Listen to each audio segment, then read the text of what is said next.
Welcome to LC Screen Talk. My name is Larry, and this is my review of Dark Waters.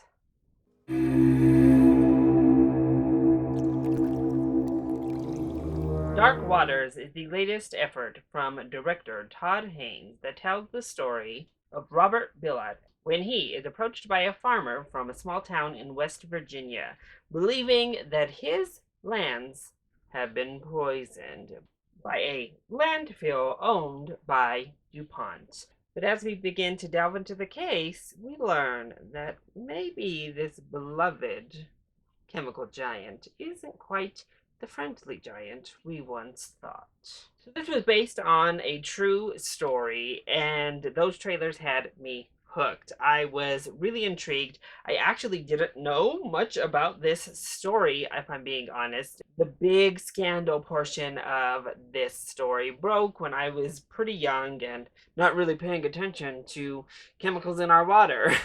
I was really excited to learn more about this case, and this is the kind of courtroom thriller drama that I am instantly intrigued by. Add on top of that an all-star cast with Mark Ruffalo and Anne Hathaway in the leads. I'm ready. And I have to say, I mostly really enjoyed this film. So let's go ahead and talk about the positives first. Well, the biggest positive is the true life story itself. The actual evidence presented, the actual facts of the case, the truth of what happened with DuPont and Teflon, and getting to unveil all the different layers of the case throughout the years. It's a very interesting story. It's a very interesting case study of businesses and what businesses do when they are left unchecked. But it also has a lot to say about the power of money, the power of throwing your weight around, and honestly, at the end of the day, who you can depend on. Plus, it goes into a lot more personal stakes of standing your ground and really fighting for what it is you believe in, and I enjoyed that aspect of the film as well. Mark Ruffalo is wonderful in this role. He completely just loses himself into this real life person. Anne Hathaway has a very small role, but she was also solid in the movie. And then Tim Robbins. I feel like I haven't seen Tim Robbins in quite some time. I thought he was great in his limited role as well. Bill Pullman gets to have some fun in his limited screen time here, but I loved Bill Pullman in this film.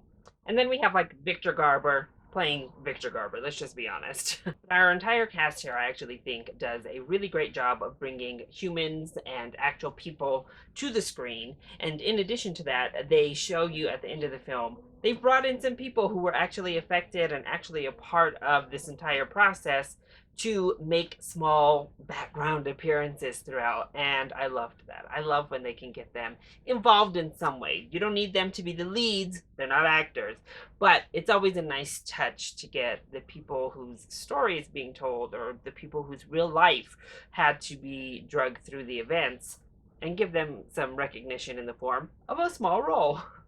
I do also appreciate films that show a lot more of the processes of this takes a long time, and that's unfortunate, but here's a little bit of why. In terms of direction, I did enjoy the way the film was kind of split up as we went through the years.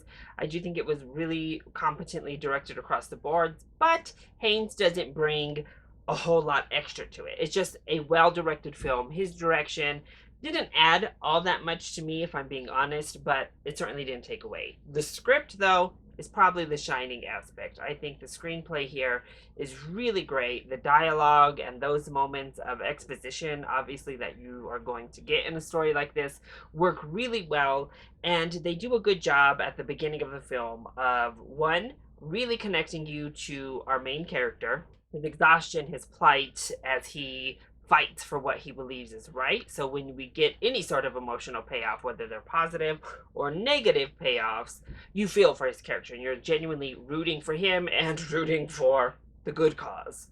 But also, two, they do a good job of hooking you in, making you interested in a subject matter that could be quite bland, so that at least you have that initial investment in what's happening, in the process of it all, and in justice.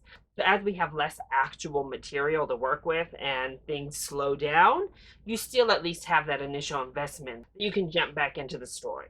So then, what doesn't work so well when it comes to Dark Waters? The main problem with Dark Waters is pacing. I just touched on it a little bit in the positives, actually, but the actual pacing of the film is highly uneven and it gets real slow. It really starts to drag through the entire first part of the third act. There's a segment in this movie where we're literally just shown years on the screen, and every now and then we would get literally a single scene from that year of something random or mundane, and then we're right back into, year after year after year. I'm like, okay, I don't know. I understand. And that comes down to the nature of the film. It's difficult to cover a case and cover a subject that spanned over a decade worth of time. And a lot of that decade in the real world is going to be filled with waiting, with pauses, with breaks in the action, but that doesn't make for a great cinematic experience. So I commend them for doing what they could with the material, but this material inherently is so difficult to adapt to film. We have to get heavy in talking and dialogue, heavy in exposition, and then skip ahead long stretches without anything really happening, and it really loses momentum and struggles a bit to regain it as we come to the close of the film. Also, they do a good job getting us hooked into, the cause of what's happening and that aspect of Mark Ruffalo's character. But we see all of these things and all of these moments with marriage, with kids, with personal life, and they don't really have too much of an impact. One, because his wife has like wavering conviction in what she's saying and like turns on a dime over and over throughout the movie. She goes from one angry extreme to the next extreme, and you're like, okay, I don't know what to think of you and your stance and what's going on.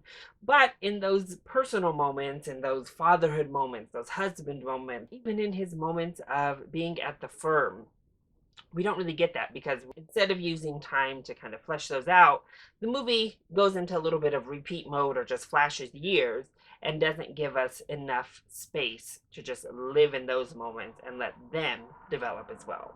But overall, I did really enjoy Dark Waters. It's a fascinating story and one that I think is important for everyone to know.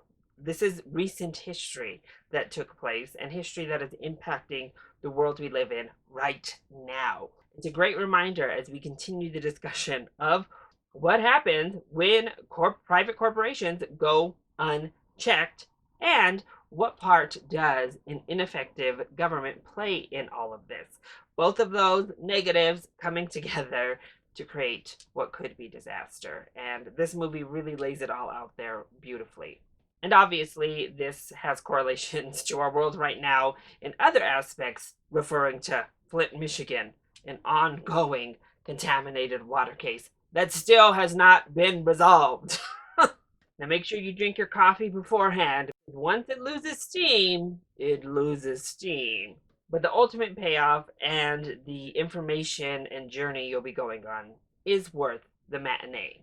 I don't know that you need to see this at a full price ticket, but I do think everyone should at least give it a watch. So that is my review of Dark Waters. I hope you enjoyed it. If you did, go ahead, click like down below and subscribe to the channel so you are always up to date on my latest videos.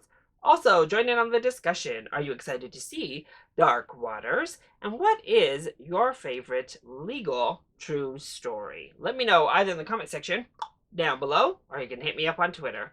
I love you all so much for your continued support. Thank you for watching, and I'll see you next time. Bye!